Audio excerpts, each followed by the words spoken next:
咱来看，这嘉义市是有一个查甫人，互警察甲砸落来问身份，毋过伊煞讲白贼，而且呢，佫随赛车尾走。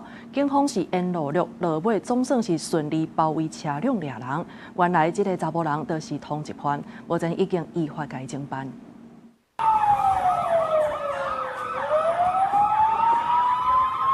警察甲车窗讲破，本来主动赛车的驾驶过来逃走。嘉义市26日下晡，伫市区发生警察赛车追捕通缉犯的事件。原本逃走的车辆，伫嘉义市的破坏路桥，搁一摆互警方来包围。为着惊会造成公共威胁，警方使用强制手段，当场将人抓起来。拦检过程当中，该男子能企图加速逃逸，那为防止危害公共安全以及用路人的安全，那现场员警依法采取必要的强制措施来破窗来制止。警方表示，赛车的人一开始互砸落来时阵，有假意来配合报假的身份资料。警员要详细确认的时阵，伊就向赛车逃走。经过警方详细规划包围的路线，成功将人来抓到。盘查过程中，驾驶林姓男子所报的身份跟实际的资料不符。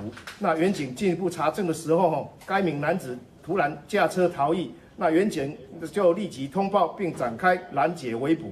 经过警方的调查，这名驾驶可能进前因为涉足赛车，也是有极度赛车的行为，所以去互分庭地检署来发布是袂当安全驾驶的通缉犯。这名男子除了原本的通缉案件以外，即摆佫增加妨害公务的罪，专案依法改送归案侦办。记者林慧婷，嘉义报道。